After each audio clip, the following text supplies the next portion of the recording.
Go ahead and start the recording. Thank you, Bridget.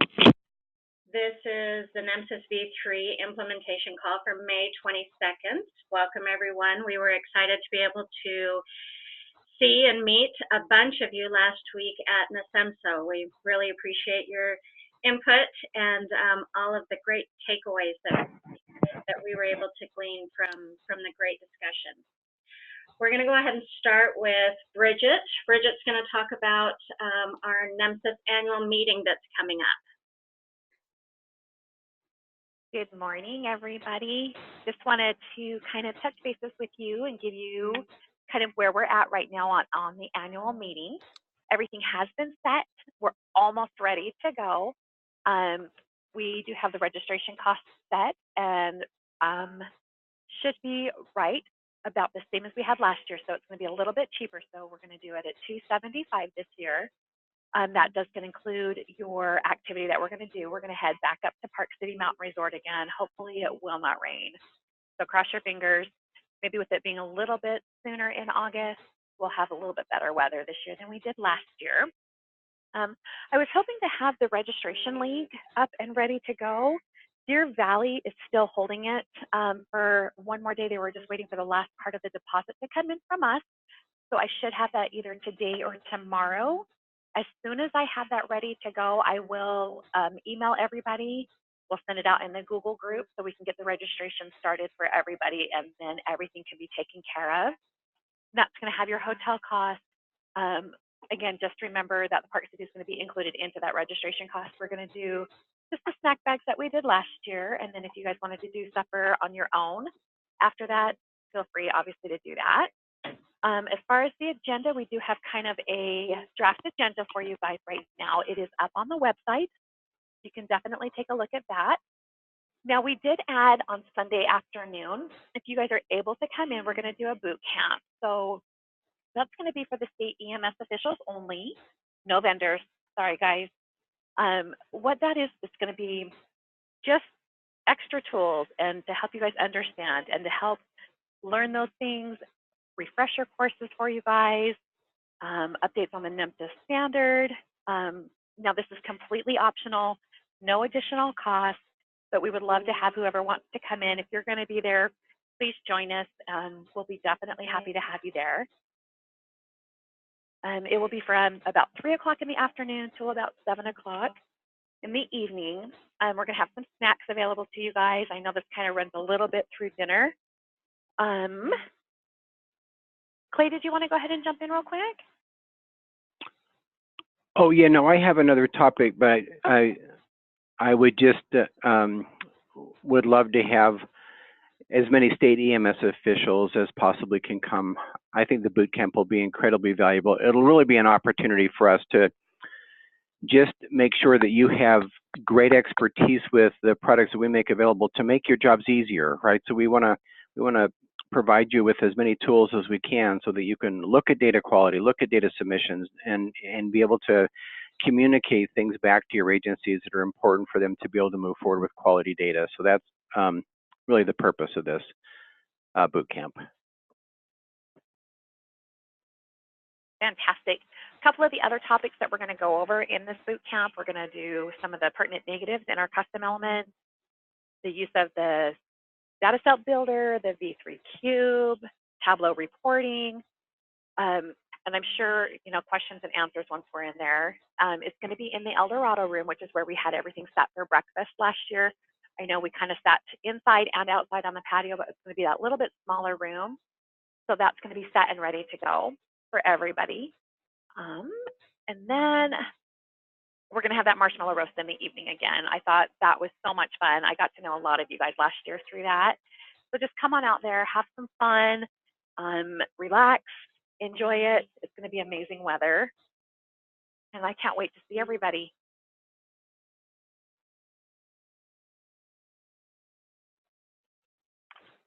All right, thank you, Bridget. We appreciate that. We're really excited to have you guys all out in August, and that'll be a really productive meeting.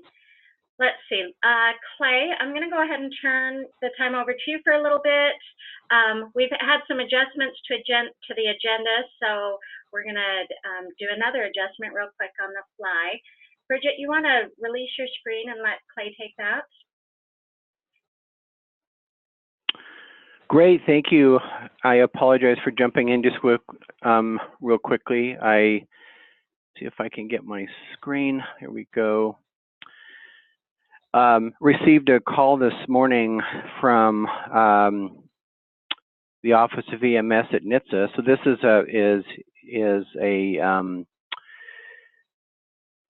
a request of our vendors. So for vendors on the call, I think most folks are fairly familiar with the ET3 model that is being supported for 5 years by CMS. It's a new reimbursement model that will look at two different approaches to reimbursing EMS. One is treatment in place and one is transport to alternate destinations. We've had some conversations about this. There's a quick timeline for bringing this up.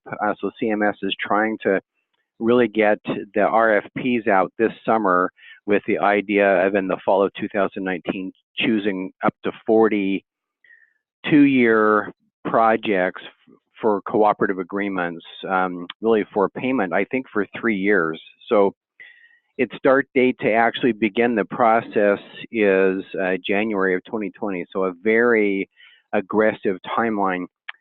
The folks at CMMI, so the Innovation Center for CMS, have been talking to the Office of EMS about how to utilize NEMSIS to look at the effectiveness of this experiment, basically. I'm not exactly sure how they're going to put this assessment together, but I'm kind of under the impression that there'll be intervention locations and control locations type of things. But what CMMI has been really interested in talking to the Office of EMS about is how can they leverage the NEMSIS data to look at the effectiveness of these models. So how can we get the data that NEMSIS collects to look at whether or not we're improving care and it's cost effective. So CMMI would like to hold a phone call either on the 28th, the 30th, or perhaps the 31st of this month with vendors who would like to participate in helping them design a process for the collection of NEMSIS data. What they're thinking right now is that the model that they're hoping to use is to access patient care reports at the local level, so at the field level, and have them, for example, at the time that a record is completed and sent to the state, at the same time a record with PII could go into a secure server that's maintained by CMS. So they're looking to talk to the vendor community about the possibility how and if that could happen. So CMS is incredibly excited by the idea that there's one standard, that there's one process for the exchange of data. This just clears a lot of hurdles for them. As you know, they're wanting to make only 3 small changes to 3.4 to begin this process, and that is by adding 3 destination codes to eDisposition 21. I'll just show you those real quickly. So yeah, so here they are right here. We talked about this for those who were able to attend. We talked about this a little bit at the on a SEMSO meeting in Salt Lake City about a week and a half ago. So here's the 3 new values under eDisposition 21 that are currently not found there. They are in some slightly different language going to be included in 3.5. Here's the additions for 3.5, but they want to be able to look at these as alternative destinations, and so there'll be a custom element snippet of XML that we will try to provide to every vendor who participates in this this experiment. So if you feel like you may be part of a region or a system that will be participating in one of these 40 locations for the ET3 project, could you email me with who would be participating on that call from your vendor from your company, your software company, and include the email address for that person, and then I'll ensure that they are part of the process of choosing a date time, either on the 28th, 30th, or 31st, and then can participate in that call. So I know this is kind of last minute. And any questions related to this request?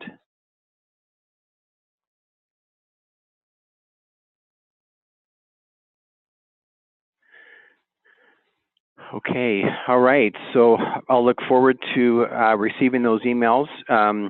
If you can, please participate. I think for the most part, many vendors will be in areas that will be served by this this project, and it would be great if you could have a voice in how we ensure that we can facilitate the release of data to evaluate the effectiveness of these two new payment models. All right. Thank you very much, and feel free to contact me if you have any other questions. Thanks, Julianne. Thanks, Clive. We are going to go ahead and let Laurel jump in and talk to us about the 3.50 candidate release. Hi, everyone. I hope you can all hear me okay. So the 3.50 candidate release is out. We finished it, well, I finished the last bits of it this morning. And everything is in the NEMSIS public repository and on the website. Julianne, can you pull up the NEMSIS website? Sure.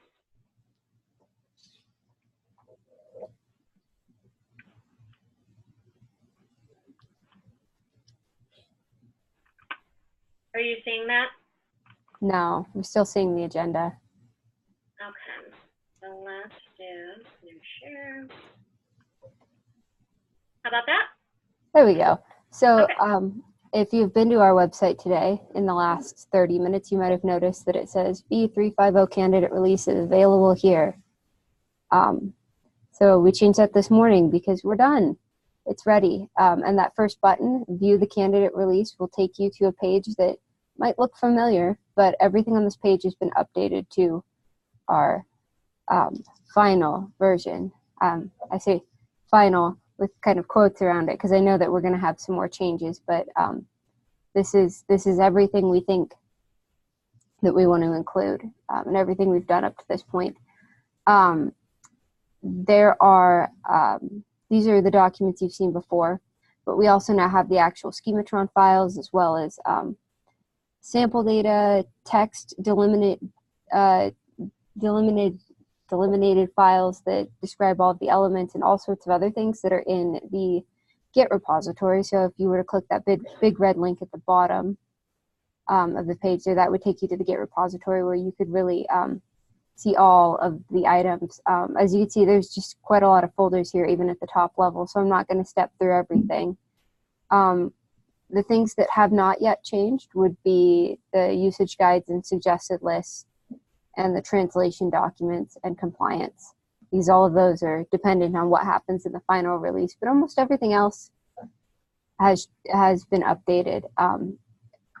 So if anyone has any questions about any of that, I would be happy to answer them now or later after you've looked at it. If you have any feedback on changes, we definitely would welcome that. We can get it logged into the public JIRA and just get everything ready to finalize the changes in September. Does anyone have any questions about the candidate release right now? The change log is final as of May 7th, is that right? Yeah, so nothing, I don't believe that there have been any updates to the change log between the 7th and today. I think I had everything in there current as of the 7th, so I didn't change the date on that.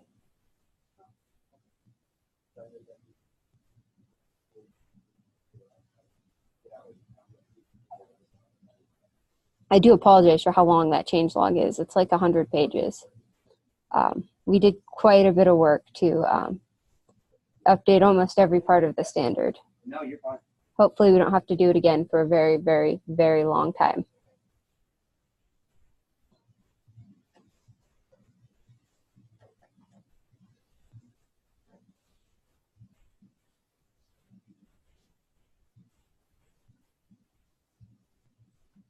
Okay. Sounds like there aren't any other questions, so I'm just going to move right along to the next topic, which I believe is it the V3 cube, Julian? Yep, that's the next one. Okay, so Lisa was going to do this update, but she is not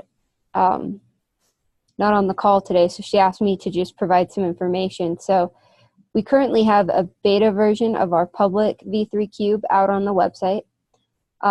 That is going to be updated on the 28th of May, so day after Memorial Day, I believe. And we're going to give that 2 or 3 weeks to make sure everything is stable and working correctly, and then we're going to use that as a basis for our state V3 cube, which should follow 2 to 3 weeks after the 28th of May. So sometime in the middle of June, you should see a state V3 cube. Are there any questions about the cube?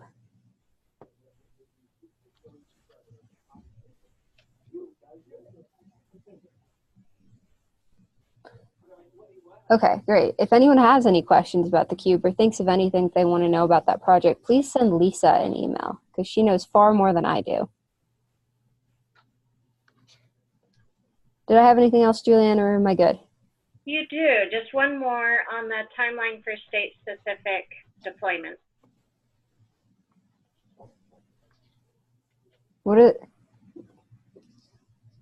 So just if there was any timeline update on the state-specific V3 cube deployments.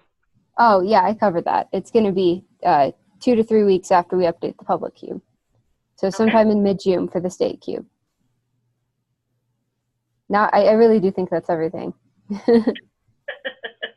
I can't remember anything else I was asked to discuss. Are there any questions for Laurel while we've got her?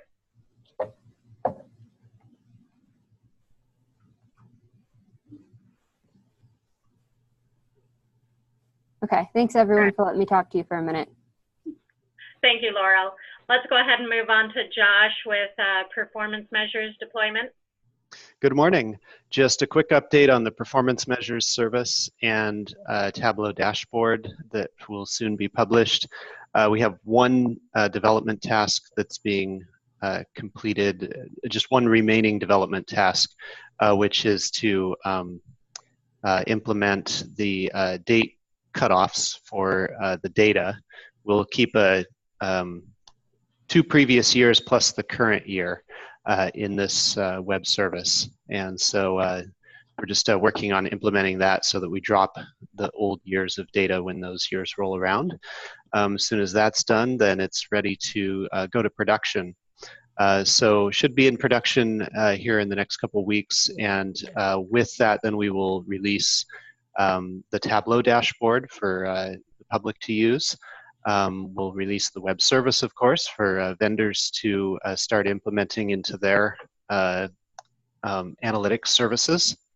And we'll release user guides, documentation, and schedule 2 training sessions. One will be for vendors, and another will be for state data managers.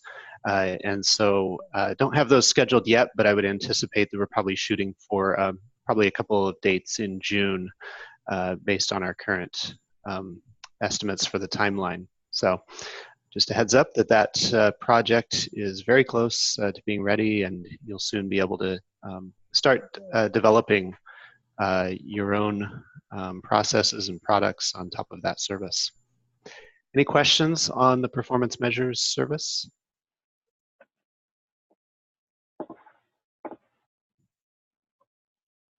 Okay, that's it. Thank you, Josh. All right, is there any topic for discussion, questions, or issues that anyone wants to bring up while we have you on the phone together?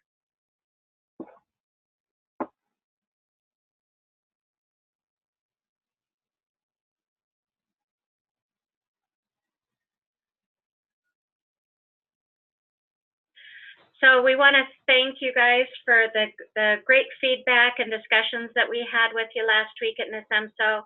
We hope that that experience was really valuable to you all as well. We appreciate you participating in these calls. And this one ended up being a short, quick, and easy one. Our next meeting will be June 12th. same time, same place. And if there's issues that you would like addressed on the agenda, just shoot us an email or give us a call, and we're happy to address those issues too as we go through these discussions. If there is nothing else, I think we're good to go. And thank you for participating today. Everybody have a great day today. Thanks. Thanks, you too.